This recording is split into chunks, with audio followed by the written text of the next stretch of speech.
Perkenalkan, nama saya Nuryanti Melisa Harahap, NIM 23760 dari Fakultas Kehutanan Institut Pertanian Stiper, Yogyakarta.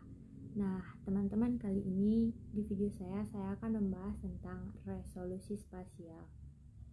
Langsung saja, resolusi spasial adalah ukuran terkecil objek di lapangan yang dapat terekam pada data digital maupun pada citra. Resolusi spasial juga merupakan kemampuan untuk menempatkan kedua objek yang berdekatan secara terpisah. Dapat disebut juga daya memecah detail suatu objek. Resolusi spasial dipengaruhi oleh piksel citra tersebut. Resolusi spasial adalah sebagai kemampuan suatu sistem pencitraan dalam mendeteksi ukuran terkecil di permukaan bumi yang dapat dibedakan dengan objek di sekitarnya, atau sesuatu yang ukurannya bisa ditentukan. Kemampuan yang satu ini kemungkinan kita untuk mengidentifikasi dan menganalisis suatu objek. Kemampuan yang satu ini memungkinkan kita untuk mengidentifikasi dan menganalisis suatu objek di struktur bumi.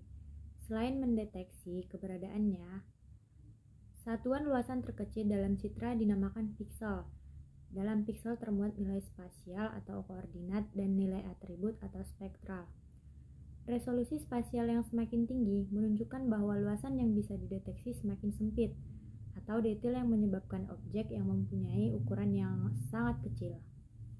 Dari ukuran pikselnya akan menyulitkan pendeteksian objek. Dalam menentukan range resolusi spasial, terdapat 3 tingkat ukuran resolusi yang perlu kita ketahui, yaitu resolusi spasial tinggi berkisar antara 0,6 sampai 4 meter. Selanjutnya ada resolusi spasial menengah berkisar antara 4 sampai 30 meter. Resolusi spasial rendah berkisar antara 30 sampai 1000 meter.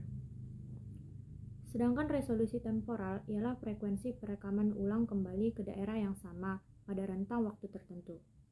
Rentang waktu perulangan ke asal daerah yang sama satuannya dinyatakan dalam jam atau hari. Contoh resolusi temporal ini, resolusi temporal tinggi berkisar antara kurang lebih 24 jam sampai 3 hari. Manfaat adanya resolusi temporal, salah satu bentuk pemanfaatan citra berkaitan dengan resolusi temporal adalah mengidentifikasi perubahan lahan secara akurat dari segi waktu. Dengan demikian, resolusi temporal yang tinggi pada citra dapat digunakan menentukan arah pembangunan yang sesuai dengan kondisi aktual wilayah. Resolusi temporal mengacu pada waktu di antara gambar-gambar yang terlihat dari atas. Kemampuan satelit untuk memberikan gambar dari wilayah geografis yang sama lebih sering telah meningkat secara dramatis sejak fajar era ruang angkasa. Pemutaran rotasi bumi pada porosnya juga berkaitan dengan temporal yang ada sehingga tampak pada gambar-gambar yang ada. Kemampuan untuk mengumpulkan citra dari area yang sama dari permukaan bumi pada periode waktu yang berbeda adalah salah satu elemen paling penting.